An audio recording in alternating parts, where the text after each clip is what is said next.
Bago tayo pumunta dito sa chapter 983, mag-recap nga muna tayo sa nangyari last chapter. Dito nga sa last chapter nakita natin na nagkita na itong si Kanjuro at yung master niya na si Orochi. Pinakita nga dito na hawak ni Kanjuro itong si Momonosuke. At sa last chapter nga rin pinakita na sa atin yung pagkikita ng isa sa Flying Six Headliners na si Ulti. At mukhang naiinis nga tong makita yung mukha ni Luffy. So game, mapunta na tayo dito sa chapter 983. Sa unang page nga, inakita natin dito si Perospero. Dito sinabi nga niya na una pa lang daw hindi na siya sang-ayon sa alyansa nila kay Kaido. At dito sinambit niya nga yung pangalan nila King, ni Marco at ng Straw Hat Pirates. Bali makikita natin dito na parang natroma nga si Perospero sa pagpasok niya ng Wano. Sa next page naman nakita natin sila Usopp at Chopper. Dito nga nalaman natin na hindi na sila hinahabol ni Big Mom. Bagkos sila Nami na nga daw ang hinahabol ni Big Mom dahil gusto niya nga daw maibalik si Zeus sa kanya.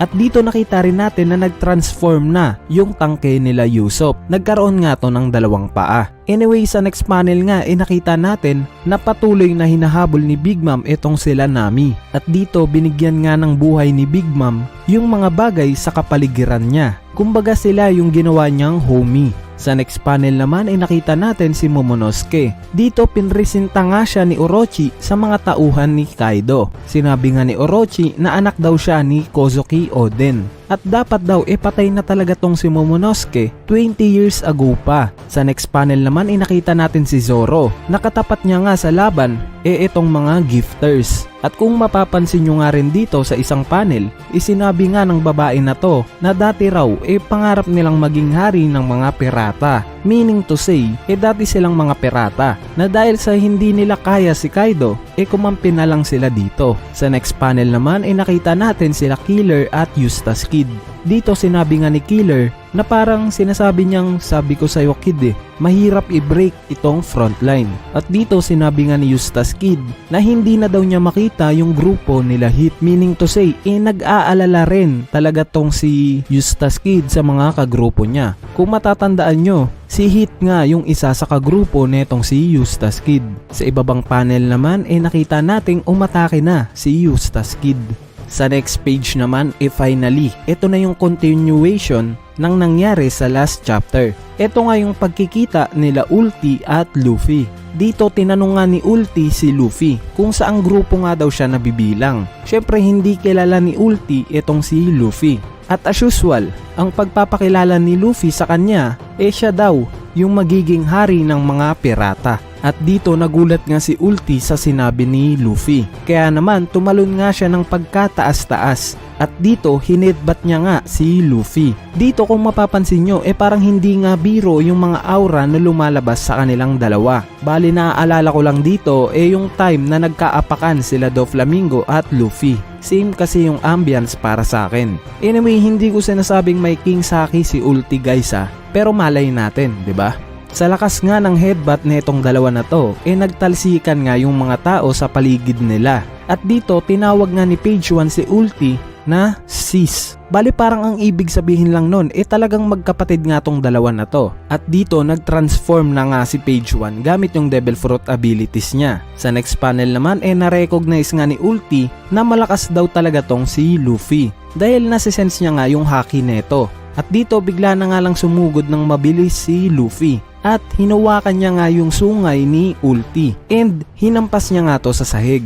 Bali hindi pa nagtatapos yung atake ni Luffy dyan dahil pagtapos nga niyang ihagi si Ulti gumamit naman siya ng elephant gun para bigyan ng atake itong si Page 1. At bago pa nga tuluyan na bumitaw ulit ng atake itong si Luffy nakita nating nag-transform na nga rin itong si Ulti at pinigilan niya nga si Luffy. Dito hinawakan niya nga si Luffy para hindi siya makagalaw. Dito na-recognize naman ni Luffy na sobrang lakas nga daw ni Ulti.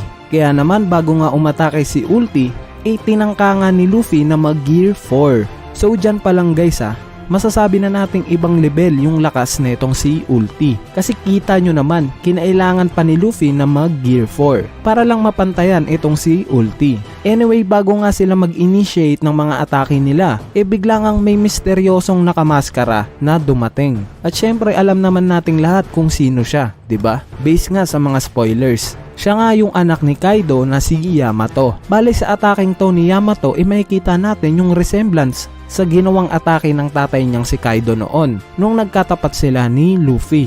Pansin nyo yung pagkakaparehas? Anyway, imbis nga na si Luffy ang atakihin netong si Yamato, si Ulti nga ang inatake neto. Dito nakita nga natin na kilala ni Yamato itong si Luffy. At bago nga sila hulihin ng mga tauhan ni Kaido, tinakbo nga ni Yamato itong si Luffy. At sa last panel nga, nagpakilala siyang si Yamato na anak ni Kaido. At dyan na nga natapos yung chapter 983. So i-analyze naman natin ngayon yung nangyari sa chapter na to. Nakita nga natin sa mga unang pages yung sitwasyon nila Usopp, Chopper at sila Nami. Dito medyo na-disappoint lang ako kay Sanji kasi isipin nyo guys kinukonsider nating lahat na ikatlo si Sanji na pinakamalakas na Straw Hat Pirate member. And wala pa rin siyang character spotlight hanggang sa ngayon. Ang naging spotlight niya nga lang yung pagiging manyak niya. Pagtapos nun wala na, 'di ba? Kasi kung titignan nyo si Zoro, may mga maaangas na entrance na nga to nung nagsimula na yung laban sa Onigashima. Nandyan nga yung hinati niya, yung building. Tapos itong huli, nakita nating lalabanan niyang mag-isa yung mga gifters.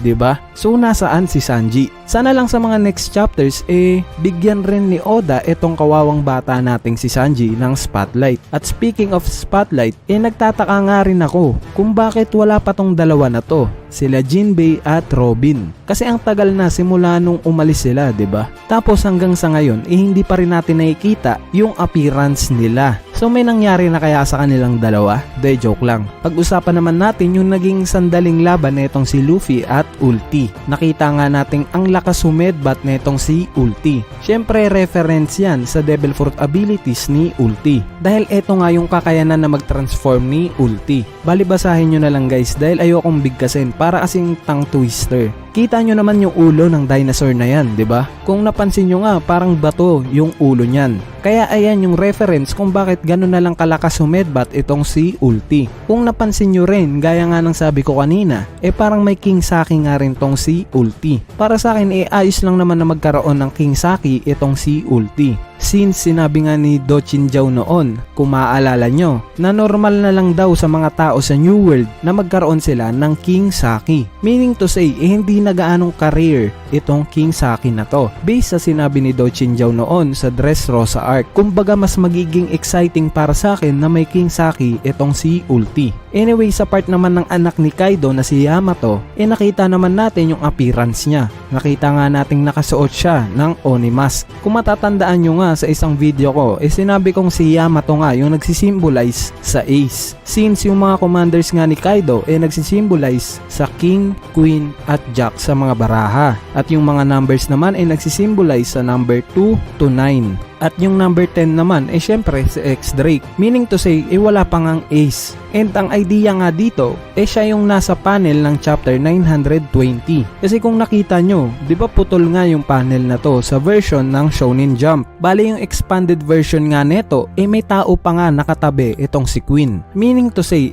ayan nga si Yamato. At siya yung Ace na kulang sa Beast Pirates. Pwedeng sabihin nating may kinalaman siya kay Ace dahil alam naman nating pumunta nga si Ace sa Wano noon, 'di ba? At pwedeng kaya alam ni Yamato yung pangalan ni Luffy dahil sa nakilala niya si Ace at kinuwento niya dito yung patungkol kay Luffy. Dahil alam naman natin kung gaano ka-proud lagi si Ace kay Luffy. Katunayan nga niyan kinikwento nga rin ni Ace kay Whitebeard yung patungkol kay Luffy, 'di ba? So malamang sa malamang dito niya nalaman yung pangalan ni Luffy. All in all, napakaganda ng chapter na to para sa akin. Balance yung aksyon at yung pagiging informative ng chapter na to. Sana lang sa mga susunod na chapters, ipakita na sa atin sila Robin at Jinbei.